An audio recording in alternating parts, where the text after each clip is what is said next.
Mulheres Extraordinárias. Oferecimento Minhoto. Conheça Mimi, a robozinha que pode te ajudar. Chama no Zap.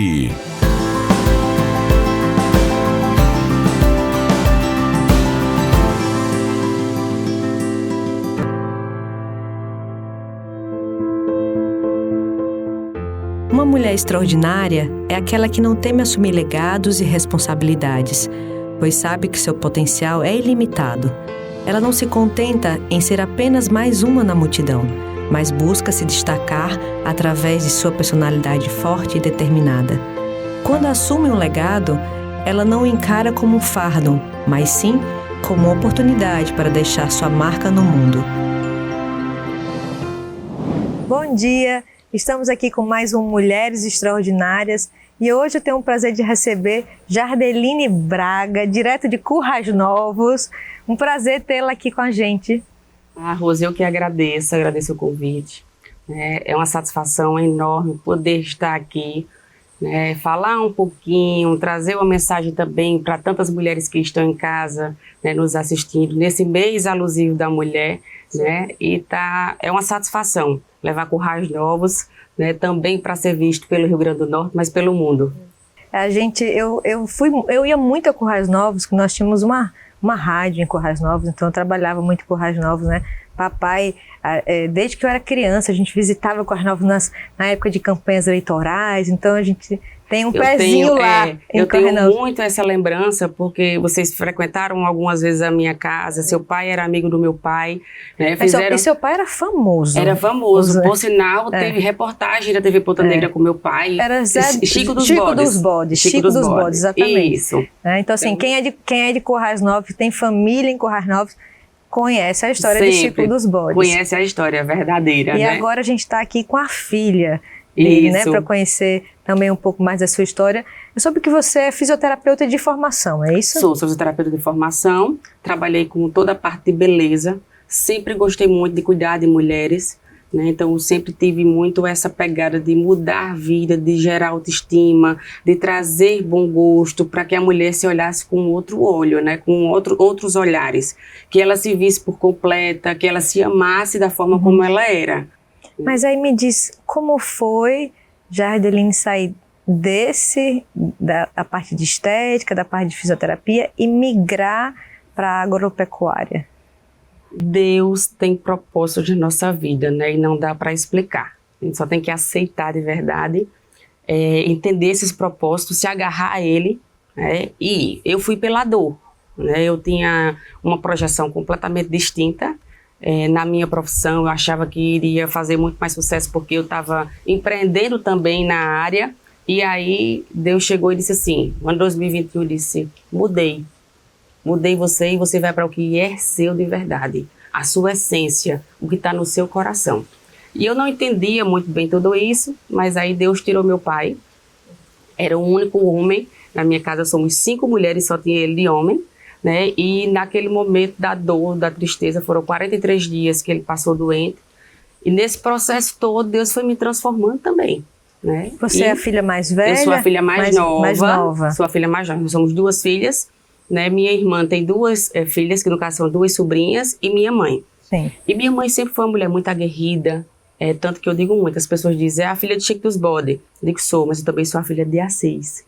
Porque ele conseguiu trabalhar, fazer tudo que ele fez porque ele também tinha ela junto. É porque diz muito, quem sempre por trás de um homem brilhante também tem uma mulher ainda mais brilhante do que esse homem. E eu digo porque eu sou prova viva disso. Minha mãe sempre colocou meu pai nos holofotes e ela sempre ficou na retaguarda.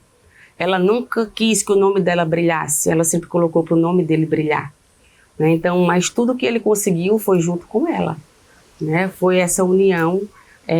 Quando eles casaram, não tinha praticamente nada, ela tinha uma cama e um fogão. E juntos conseguiram, ergueram um império, um empreendimento consolidado, firme. No ramo da agropecuária. E ela sempre esteve junto com ele nesse processo todo, foram 40 anos de união. E você morava em Currais Novos, você depois veio para a capital? Eu vim estudar na capital, fiz faculdade.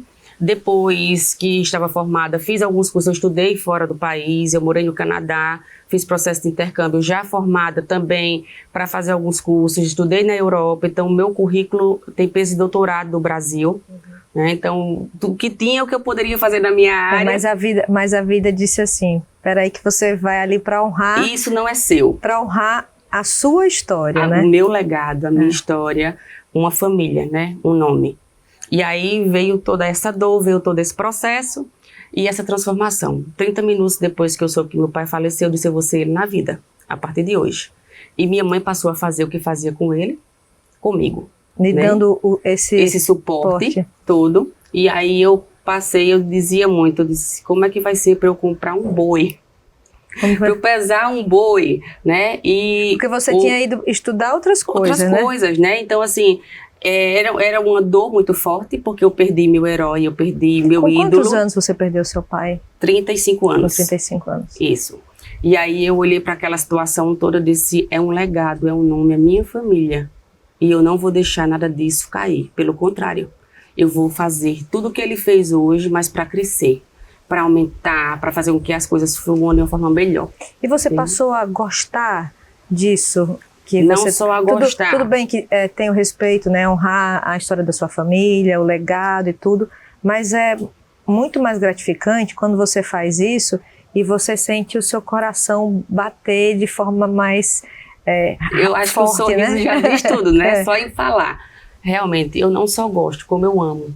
Eu me sinto realizada, eu me sinto uma mulher completamente realizada no que eu faço. E eu acho que você pode me oferecer o que você quiser para eu sair de lá, que eu não saio. Porque realmente eu me encontrei. Eu achava que eu era feliz, eu achava que eu amava o que eu fazia, porque são ciclos na vida. Naquele momento eu amava. E assim, às vezes a gente também cresce, né? Nós temos nossos pais, a gente cresce, fica dizendo: não, mas a fazenda, né? Eu quero algo mais, o meu mundo não é esse mundinho aqui pequenininho, eu quero conhecer o mundo. E que bom que o seu pai também lhe deu a condição e permitiu que você saísse, não só ele como sua mãe, né? Que você saísse pelo mundo aprendendo várias coisas, que eu tenho certeza que o que você aprendeu também fora de lá, hoje você leva para dentro do seu negócio. Eu acredito que a fortaleza que eu fui criada, né, com base, mas principalmente com esse pensamento, meu pai era um homem à frente do tempo dele. Né? Nós só éramos mulheres em casa, as 2 filhas, e ele sempre deu a condição de nós fazermos o que quiséssemos. Gente, você está falando, eu tô quase assim, quase uma clonagem aqui, porque uma vez a gente estava conversando, eu, Micaela e Priscila, que papai nunca disse, né, eram só 3 mulheres também, ele nunca disse que a gente não poderia fazer uma coisa porque nós éramos mulheres, por exemplo. Isso, né? Pelo contrário, pelo né? contrário. Você pode fazer o que você quiser. Exatamente. E aí eu sempre trouxe muito isso, essa fortaleza do que eu fui criada, que foi colocado, que mulher pode sim fazer o que quiser, onde quiser e onde estiver. E seu pai realmente era muito à frente do tempo, porque isso talvez é uma mente mais aberta para pessoas mais da capital, né? Mas não lá pro interior, meu pai sertanejo, né? Sertanejo, né? Raiz de verdade. Foi criado sempre com essa coisa da terra. Meu pai era analfabeto, não sabia nem ler nem escrever, mas tinha uma inteligência nata. E eu sempre fui muito fã disso. Eu dizia muito a ele, eu queria ter um texto da sua inteligência, né? Mas ele pensava muito à frente do tempo dele. Ele colocava e projetava. Ele pensava nas próprias decisões dele quanto vida. Mas ele também pensou pra gente isso. E eu fui ensinada no mundo. Né? Então as dificuldades que eu vivi fora, eu fui para o Canadá sem saber falar inglês, para aprender lá, né? Lá eu fiz cursos, várias coisas, e as dificuldades que eu vivi lá, que eu enfrentei lá, me fizeram muito fortes. Então quando eu vivi aquela dor da perca de tudo aquilo, eu já estava preparada, porque tinha sido preparada para tudo isso. Eu acho que tanto preparada por ele, né? Como por Deus. Por Deus, pela vida. Exatamente. Si, né? Eu escutei você dizendo numa entrevista, né, num programa que eu assisti uma fala sua, você dizendo que às vezes quando você está lá no meio do negócio, na fazenda, aí você pensa, como é que meu pai agiria, né? Qual a decisão que ele tomaria se ele tivesse passando por essa situação? E isso é uma coisa que você constantemente se pergunta em algumas situações de desafio? Sempre, sempre. Eu nunca me sinto só, né? Eu digo muito, eu perdi um pai na terra, mas eu ganhei um anjo no céu. E eu sinto muito a presença do meu pai perto de mim. Então, assim, tem momentos de aflições, né? Tem momentos que às vezes eu olho de qual é o caminho que eu vou seguir, qual é o caminho certo. E aí eu me faço muito essa pergunta: se o pai não estivesse aqui, se fosse ele que fosse fazer essa escolha, qual caminho ele ia seguir? Então eu me coloco muito nessa projeção de pensamento dele para tentar não errar, porque eu vejo muito que nós mulheres, nós somos muito mais cobradas. Sim. Né? Nós não temos a chance de errar, de fato. Eu já contei essa história várias vezes com as pessoas que me conhecem, quando eu assumi a direção financeira na empresa, né? E alguns fornecedores lidavam diretamente com o papai. E aí um fornecedor chegou para mim e disse: olha, o seu pai, eu disse, não, agora é comigo, né? Ele não tá mais aqui, ele estava nessa época em Brasília como deputado. Falei: agora o senhor vai tratar diretamente comigo. Ele olhou para mim e disse assim: ah, mas eu não gosto de fazer tratar negócio com mulher e novinha assim, feito você. Parece que eu estou conversando com a minha filha. Eu falei: não tem problema nenhum, é só a gente rescinde o contrato, que o senhor não vai ter o desprazer de ter que tratar comigo, né? Então, assim, eu vejo quando, hoje eu tenho 50 anos, mas nessa época eu tinha uns 23 anos de idade. Bem então, jovem, né, como diretora de um sistema de comunicação, e a gente vê que, claro, no Nordeste, nós mulheres tivemos que desbravar muito mais coisas, né? E aí eu imagino, se eu aqui na capital, né, em tese, com pessoas com a mente mais aberta, eu tive que passar por isso, eu fico me perguntando os seus desafios nessa situação. Porque você assumir, não é uma empresa na cidade, é ir para fazenda, lidar com peão, né, aquela coisa, e essa menininha bonitinha, que só falava de beleza e cabelo, e agora quer falar de boi, e vai entender o quê? Vai querer mandar em mim. Verdade. E tudo isso era um desafio muito grande, né? E aí eu peguei muito essa força do meu pai, e eu sempre tentei trazer muito a inteligência dele para mim, e como é que ele vai lidar aqui, como é que ele vai lidar ali, né? E até hoje eu tenho muito isso, muito forte. E eu peguei essa fortaleza dele, e eu, através da dor também dele, disse o que ele queria que eu fizesse. E eu usei muito o nome dele, como eu uso até hoje, né? É a menina de Chique dos Bodes, é a menina de A6. Priscila é sua fã, né? Priscila mesmo é sua fã. Ela disse, quando a gente foi pensar no programa, olha, tem que chamar Jarlene, que é Jarlene dos Bodes. Exatamente. Então, assim, as pessoas dizem muito, é Chique dos Bodes de saia, é Jardelene dos Bodes, né? Porque tem muito essa figura. E eu usei muito isso. Eu digo, é um legado? Mas que ele também pode me ajudar, o nome dele. Sim, né? Abrir portas também, né? Abrir portas. E para lidar com tudo isso, eu digo muito. Eu estou onde eu estou hoje porque eu tenho uma equipe. Meus pais, né? Meu pai e minha mãe, como eu sempre falo, fizeram tudo isso, mas meu pai deixou consolidado, ele deixou de rocha. Né? E ele deixou pronto. Sendo que eu tive que desbravar outras coisas. Eu passei por muitas dificuldades e passamos todos os dias, né? A gente tem os sobressaltos aí, os intercalços do caminho. E aí eu olhava e dizia muito, minha equipe, estamos sofridos, estamos. Eu perdi muito mais do que vocês. Porque eu não perdi, vocês perderam um patrão, eu perdi um pai, eu perdi meu herói, eu perdi meu realizador de sonhos, eu perdi meu protetor. E agora a gente tem que fazer muito pelo nome dele. E aí eu olhei para minha equipe e disse, vocês são os melhores. E eu estou aqui disposta a aprender. Humildemente, vou ser transformada, mas eu quero aprender com vocês. E ele deixou aqui os melhores. Ele escolheu cada um de vocês a dedo. E hoje eu digo muito, eu sou o que eu sou. Eu sei o meu negócio, eu entendi o meu negócio pela minha equipe. E você se sentiu acolhida nesse momento? Muito, foi difícil, porque foi implantado mudanças. Mulher tem um outro olhar. Eu imagino também, porque você, quer ou não, deve ter trazido uma modernidade, algumas ideias novas, mesmo seguindo a cartilha do seu pai.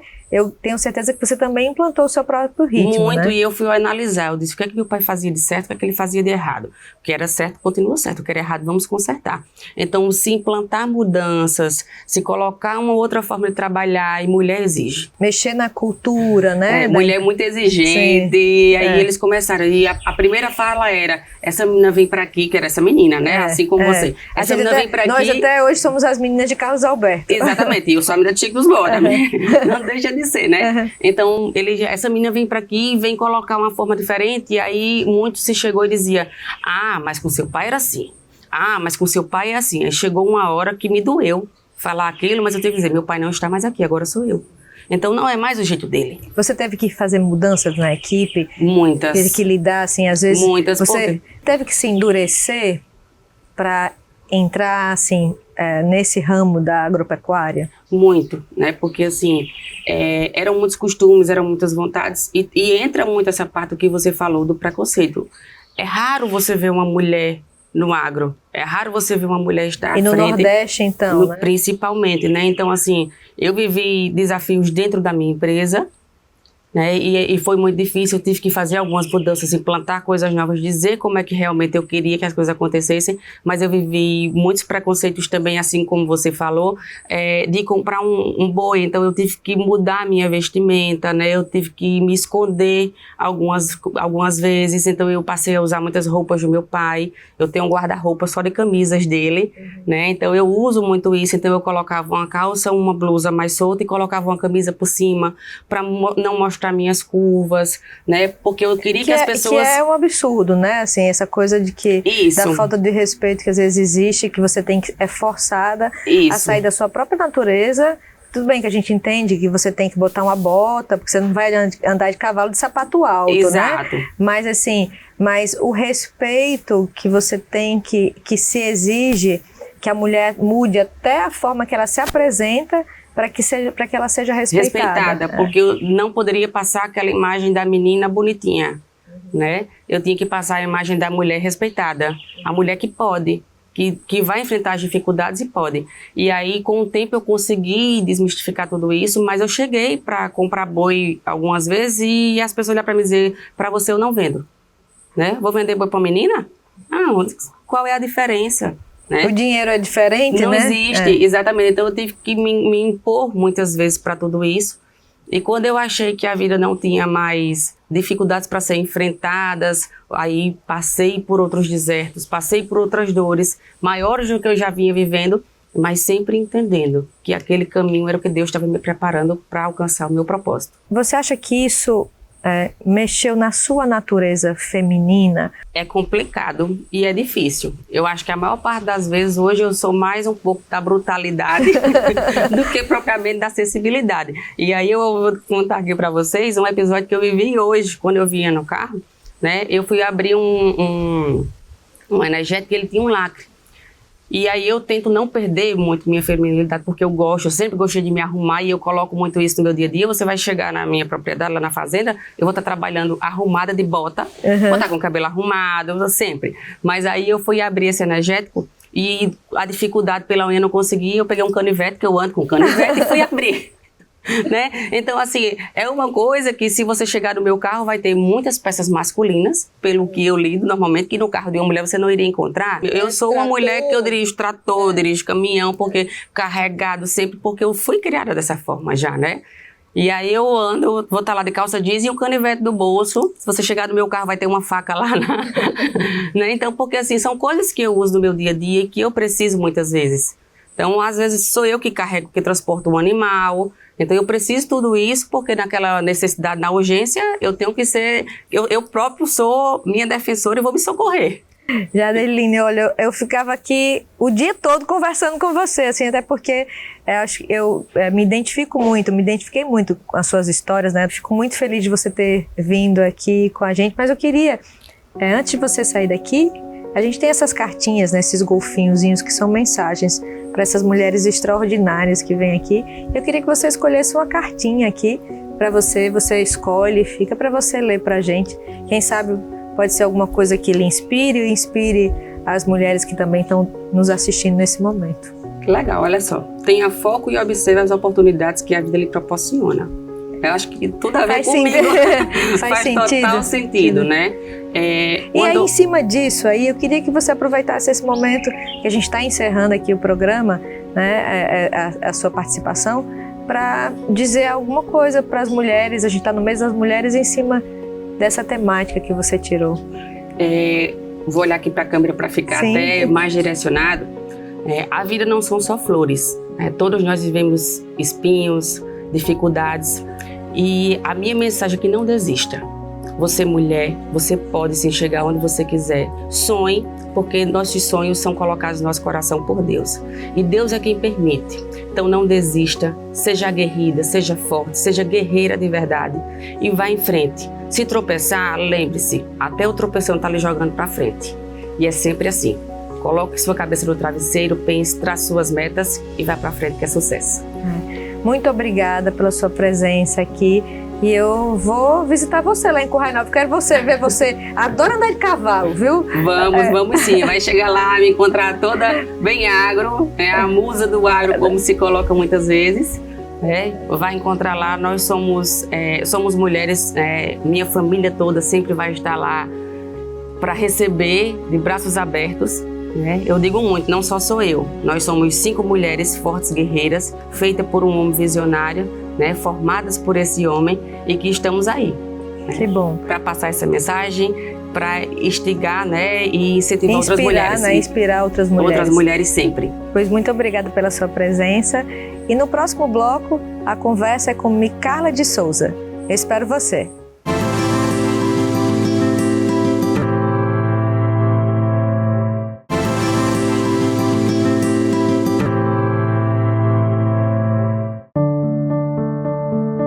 Mulheres extraordinárias são verdadeiras líderes, que inspiram e motivam as pessoas ao seu redor a alcançar grandes feitos. Elas não temem os desafios que a vida lhes apresenta e estão sempre prontas para superar obstáculos e enfrentar novos desafios.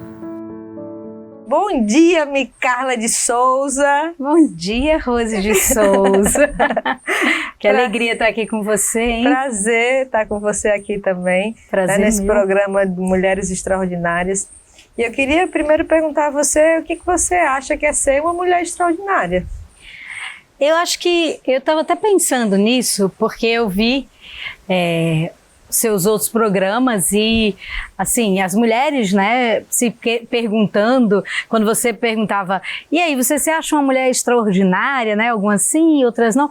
Eu estava pensando nisso, a pessoa nascer como filha de Dona Miriam. Tem como não se achar uma mulher extraordinária? Porque desde pequena ela ensinava a gente. Olha, levanta a cabeça, não pode ter medo, levanta assim, olha no espelho, diga, você é maravilhosa. Diga, você é maravilhosa, para com isso e tal. Então, a gente sempre teve nossa mãe sempre, naquela coisa de, ei, você é especial, você é maravilhosa, você é extraordinária. Então, eu acho que ser uma mulher extraordinária é ser uma mulher que vive uma vida normal, extraordinariamente normal. É aquela mulher que aceita, aceita que a vida é feita de altos e baixos, aceita que a vida é feita de estações e vive essas estações sem parar em nenhuma. Eu acho que ser extraordinária é você conseguir ver a beleza mesmo nos momentos onde não está tudo tão bonito do lado de fora e você conseguir tirar algo de importante no meio dessa normalidade extraordinária. Mamãe esteve aqui, inclusive, no primeiro programa, e falando às vezes que ela vai no mercado, por exemplo, e a pessoa fica surpresa, mas Dona Miriam, a senhora aqui, Então, às vezes, você que está no vídeo, já teve uma função pública e tudo, então já teve muita visibilidade, todo mundo sabe, o seu nascimento foi irradiado na Rádio Cabugi na época. Então, as pessoas podem imaginar que você não faz mercado, que você não lava louça, que você não tem uma vida normal como qualquer outra mulher. Eu queria perguntar, é assim mesmo? É exatamente assim.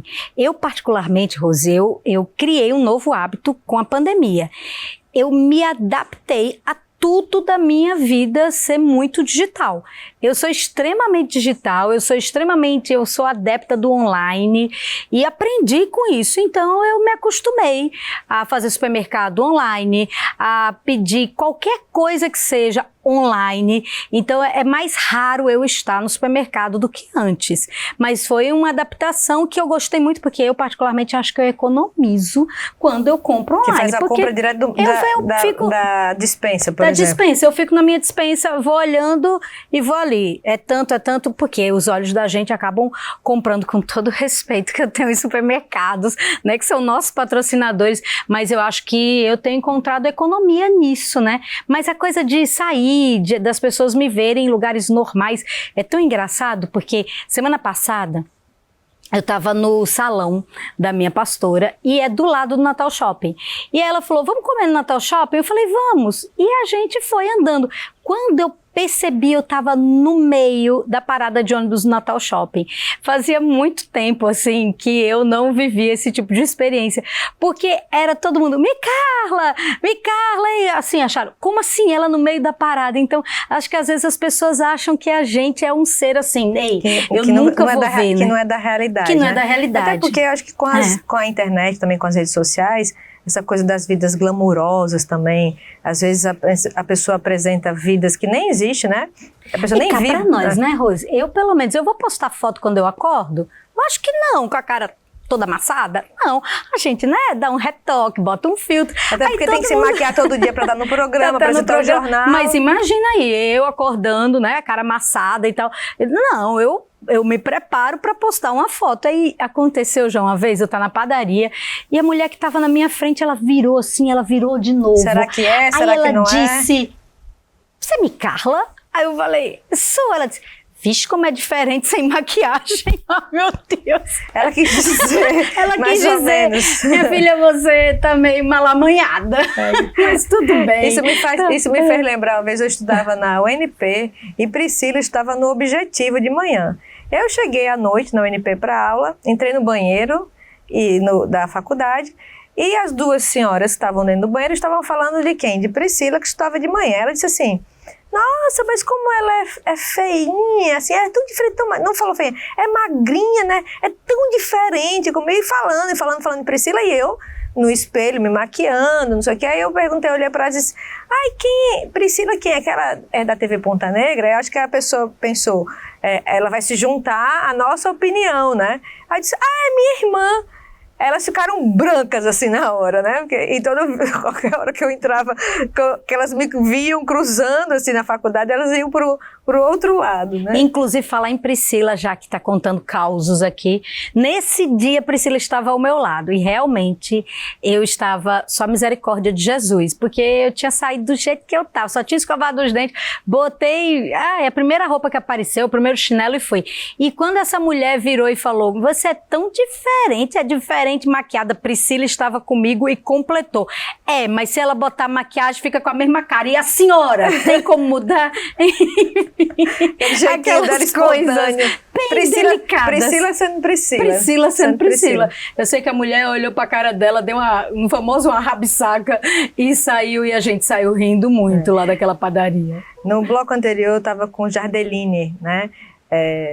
Que é de Currais Novos, falando da questão que ela e a irmã que assumiram negócios do pai, o pai que era Chico do Bode, e me fez lembrar, assim, vincular muitas questões da nossa família, né? Então, você é a filha mais velha, Carlos Alberto. Assim, olha o ciúme, você falou, a filha mais velha. Não é a filha mais velha, não é? Porque a primogênita. Não, é porque ela tem um problema sério, que toda vez ela gostava de me apresentar como a irmã mais velha. Não, né? Quase mais velha, era só 3 anos mais nova. Aí foi quase, né? Quase era mais velha. Quase assim, é um mês, né? Quase a gêmeos, quase a gêmeos que nascem minutos de diferença, né?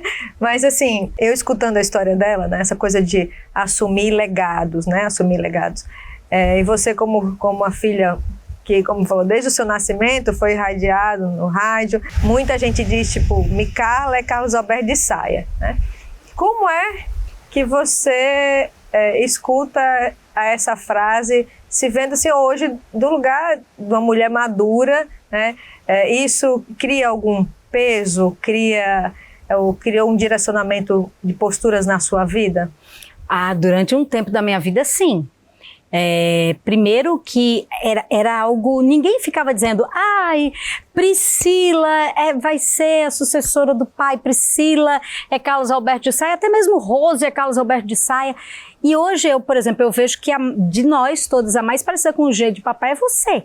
Mas durante muito tempo eu fui colocada nessa posição que eu teria que assumir tudo, eu teria que assumir o legado, eu teria que fazer o que ele fazia.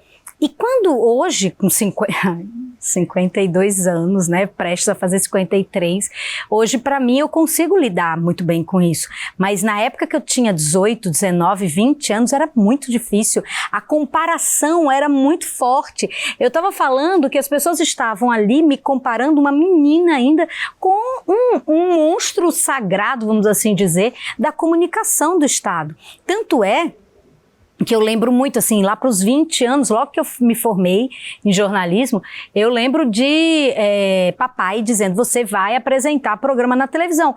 Eu tinha pavor, por quê? Tanto que você só entrou pro vídeo quando depois que ele morreu. Depois que ele morreu, 1 ano depois, foi que eu entrei no ar. Então, por quê? Porque era difícil para mim. Era muito difícil para mim imaginar que eu seria comparada diretamente com alguém como Carlos Alberto. Peraí, como é que eu vou ser comparada? Não. Então eu dizia para ele, não, eu não quero que ninguém olhe para mim e diga, você está aí porque você é filha de Carlos Alberto. Para mim era muito difícil isso. Então eu optei por ficar nos bastidores, eu optei por fazer todo o trabalho ali de produção, de direção do programa dele, na pauta, né, como jornalista, mas sempre fazendo tudo ali para os bastidores, porque era muito difícil para mim, até que, né, Deus e as suas linhas tortas, que de tortas não tem nada, porque aí precisou nosso pai precisou morrer para que eu precisasse, sim, encarar. A nossa família precisava de uma cara da família e eu até naquele momento era a única que era jornalista, então no popular só tem tu, vai tu mesmo.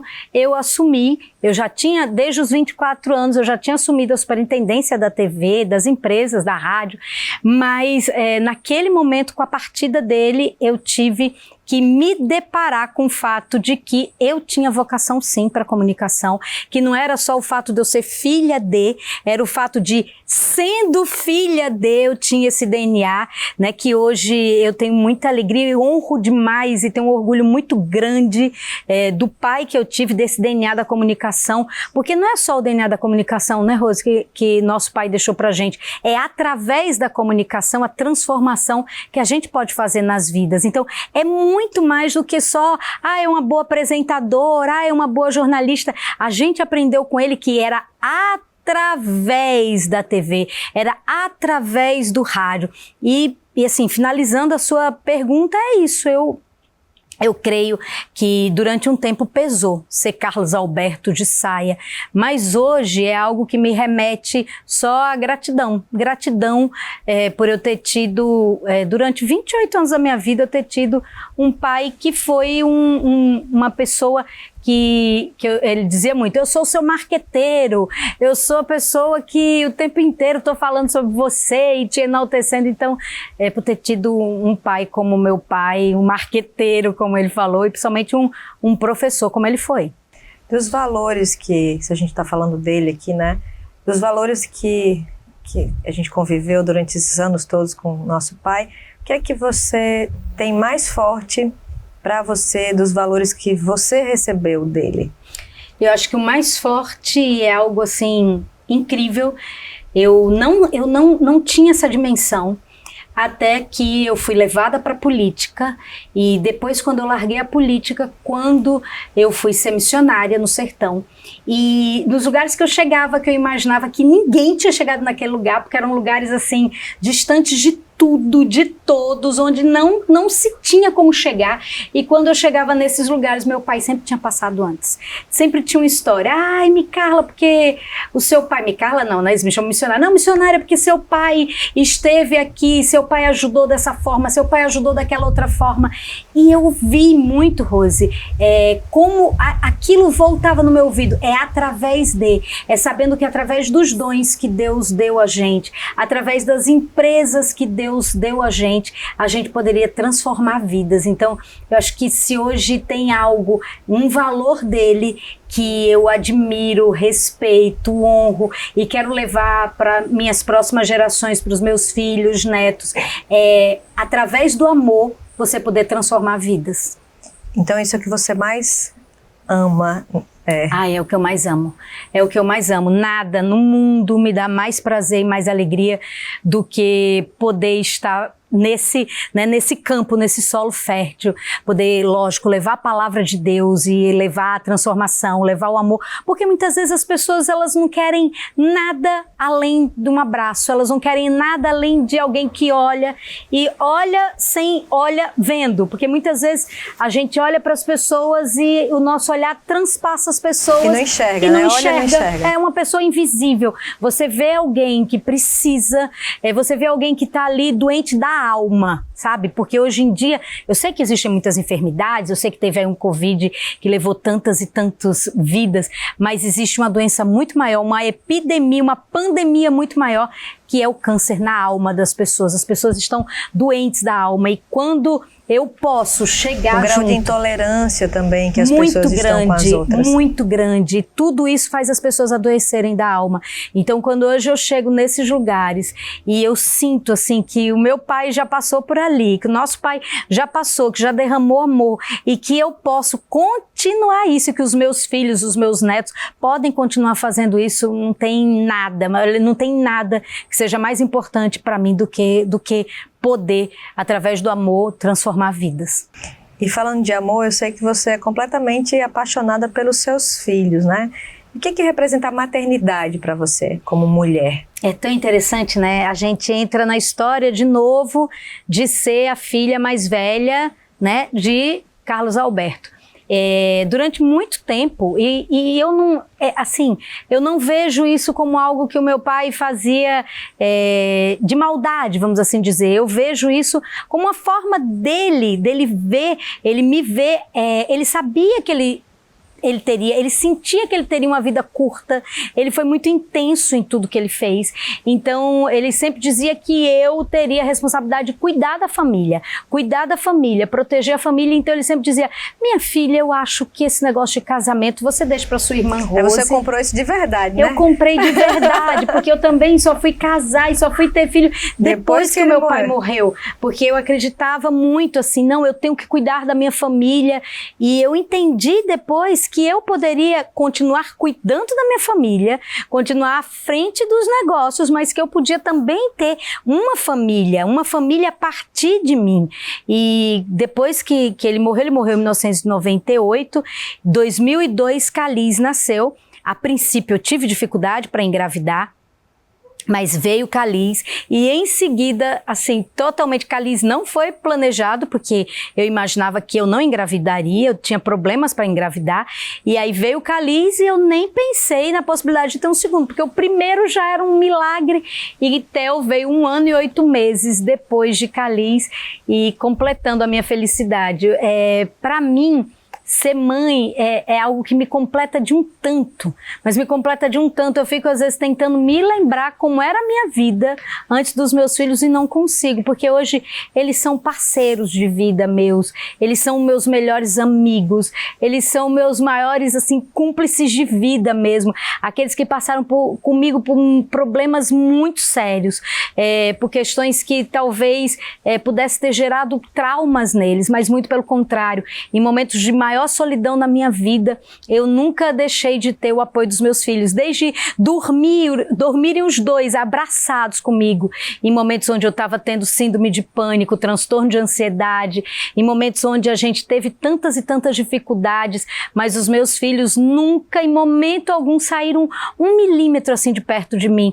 Por isso que hoje eu fico tão feliz, me sinto tão realizada de ver, né, Calis com a gente lá na TV, na rádio, podendo estar aí dando continuidade aos passos da nossa família na comunicação, tão talentoso, tão competente, e todos os lugares onde ele passa as pessoas dizem sempre, poxa, que rapaz decente, que pessoa que sabe trabalhar com equipe, que pessoa de coração bom. Eu vejo o Theo, né, hoje estudando nos Estados Unidos, ganhou uma bolsa joga futebol lá nos Estados Unidos e faz faculdade de administração nos Estados Unidos. Um tem 19, o outro tem 21. E eu fico numa felicidade, porque eu vejo que tudo que a gente passou produziu para meus filhos muita fortaleza, muita certeza do que eles querem, mas principalmente essa unidade da gente, de um ajudar o outro, de um ser parceiro do outro. Então eu só tenho que agradecer a Deus mesmo pela maternidade que Ele me deu. Você falou de desafios, de dificuldades. Você acredita que a fé é o melhor caminho, o melhor suporte para enfrentar grandes desafios na vida? Eu não acho que é o melhor caminho, não. É o único caminho. Eu fico pensando, se eu não tivesse a fé que eu tenho, como é que eu tinha resistido a tantos dias maus, a tantos anos maus, a tanto julgamento, a tantas cobranças, a tantas mentiras, a tanta coisa, a tanto sofrimento na alma mesmo que eu vivi. Se eu não tivesse a fé que eu tenho, se eu não tivesse a certeza de que Deus estava no comando de tudo, se eu não tivesse a certeza de que o amor dele estava me curando. Tanto é que hoje eu tenho a oportunidade, né, Rose, de apresentar todos os dias o amor que cura, porque a gente só consegue ajudar a curar quando a gente é curado. E a cura é diária. Eu estava até falando esses dias com a minha pastora da gente formar um grupo para poder tratar mulheres que hoje precisam da cura na sua alma, mulheres que ainda não entenderam que quando a gente acessa a presença de Deus, quando a gente acessa o amor de Jesus, porque Jesus era um apaixonado pelas mulheres.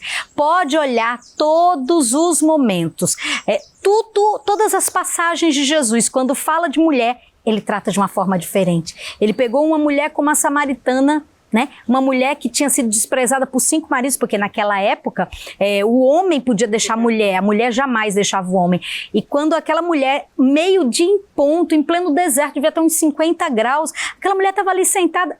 E samaritano não falava com judeu. Judeu achava que samaritano era imundo, porque comia porco. Então o judeu não estava. Jesus vem, se senta no poço do lado daquela mulher e ainda diz: ei, você foi abandonada 5 vezes. Você agora, o teu marido não é teu marido, o homem que você está, mas eu tô aqui, quero te apresentar a água da vida. Então tem tantos momentos. Maria Madalena, como Maria Madalena foi uma das apóstolas ali, junto com ele, caminhando com ele, o ministério feminino que ajudava a Jesus a chegar em todos os lugares. Se não fosse o ministério feminino, aquelas mulheres que ajudavam financeiramente a comida, a roupa, o sapato, o deslocamento. Então, Jesus sempre lidou de uma forma espetacular com as mulheres. Então, quando a gente fala sobre fé, é impossível não falar sobre cura, porque elas estão interligadas e eu associo diretamente todo o meu processo de cura, porque continua, né? É todos os dias, é igual Alcoólicos Anônimos. É por hoje, eu escolho ser curada. Amém. Amém. Micaela de Souza, queria agradecer demais a sua presença aqui nesse último programa, né, nessa série de entrevistas no mês da mulher. E queria, assim, todas as mulheres que passaram por aqui tiraram uma carta de mensagem. E eu queria que você tirasse uma mensagem para você, que você escolhesse uma carta aí de mensagem. Quem sabe também possa servir para algumas mulheres que estão... Você pode ler. Você só será feliz de verdade quando parar de viver para agradar aos outros. Coloque-se em primeiro lugar sempre. Muito bem. Obrigada, papai. Eu ouvi, né? Nossa. Obrigada, meu Deus, é isso mesmo. Em cima disso que você tirou aí nessa frase, você poderia deixar aqui uma mensagem para as mulheres que estão assistindo a gente nesse momento? Lógico, até porque essa frase é muito forte. Eu, durante muito tempo na minha vida, eu não conseguia me ver, porque eu queria me ver através da lente dos outros. Eu queria me ver através do que as outras pessoas achavam de mim. E as outras pessoas não achavam nada além do que eu não achava. Porque no fundo, o meu sentimento de não conseguir identificar quem eu era de verdade, porque foram tantas coisas acontecendo ao mesmo tempo, que às vezes eu me questionava: quem de verdade sou eu? É essa pessoa que estão falando, ou quem sou eu de verdade? Então, porque às vezes de tanto você ouvir Você falar começa algo a errado, acreditar. você começa a acreditar que você é nessas aquilo, mentiras, né? nessas mentiras que chegam no ouvido. Então, quando eu acessei a minha verdadeira identidade de filha de um Deus maravilhoso, de uma princesa mesmo do Senhor, que merece sentar na sala do banquete, que merece comer o que está ali e não as migalhas do que o mundo acha que você merece, quando a gente entende quem nós somos, a gente consegue chegar onde Deus já nos posicionou. Porque Deus não está no presente, Ele está lá no futuro, Ele já está lá, onde a gente ainda vai chegar. Então essa palavra aqui é muito importante. Para de querer viver para agradar os outros. E sim, não adianta querer agradar só a Deus. Teve um pastor muito querido meu, pastor Márcio Valadão, pai de uma grande amiga minha, Ana Paula Valadão, que ele uma vez, eu estava num momento de muita dor, sentindo mesmo no fundo do poço, e ele disse para mim: Carla, não se preocupe com o que as pessoas dizem de você, nem queira agradar a eles, porque isso só se você for pensar na sua reputação. Reputação é o que os homens pensam sobre você. Pensa no seu caráter, porque aí é onde o que Deus pensa de você naquela hora que ninguém está te vendo. A reputação de Jesus era a pior possível. Diziam que ele era enganador, mentiroso, falsário, se passava por filho de Deus. Ele terminou numa cruz, mas o caráter dele, o Pai conhecia. Então eu deixo essa mensagem aqui, né, nesse finalzinho aí do Mulheres Extraordinárias, de que você, né, você mulher, não fica pensando muito no que, porque eu vou fazer para agradar, porque as mesmas coisas que fazem com que as pessoas te amem, as suas qualidades, os seus defeitos, são as mesmas qualidades e defeitos que vão fazer com que as pessoas não gostem de você. Então se preocupa com quem de verdade gosta de você e principalmente goste e se ame. Eu tenho aprendido muito com essa moça aqui, viu? Porque ela às vezes chegava para mim, me dava uns puxões de orelha dos bons, e eu tenho muito orgulho de você, minha irmã, de verdade, muito feliz de você ter topado esse desafio de estar aqui no Mulheres Extraordinárias, porque você é uma mulher extraordinária, não, você é uma mulher super, ultra extraordinária. Eu que agradeço a sua presença aqui, né? Realmente, para mim, foi um desafio fazer esses 4 programas, mas assim, foi muito encantador ter essas mulheres aqui. Eu acho que a gente pode ter, sim, a oportunidade na televisão de mostrar histórias de mulheres comuns, mulheres extraordinárias, porque às vezes você pode pensar que ser extraordinária é ter um título, é ser conhecida, é ser famosa, ter sucesso, ser uma grande empresária. E muitas vezes uma mãe solo, por exemplo, que luta, que acorda 4 da manhã, que vai trabalhar e que ganha um salário mínimo, é uma mulher extraordinária, conseguir educar. Até mais extraordinária, né? Muito mais extraordinária, né? Então, muito obrigada a vocês que acompanharam essas 4 entrevistas, né, essas 4 semanas. E eu queria agradecer aqui também a Ferreira Costa, né, que preparou esse cenário lindo para a gente aqui, para receber as nossas convidadas. E a gente se vê aqui no Mulheres Extraordinárias.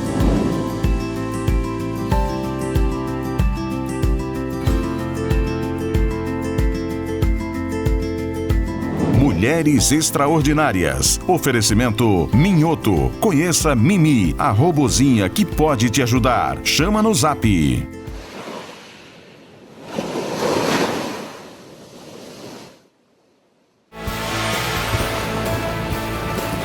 TV Ponta Negra. Potiguar como você.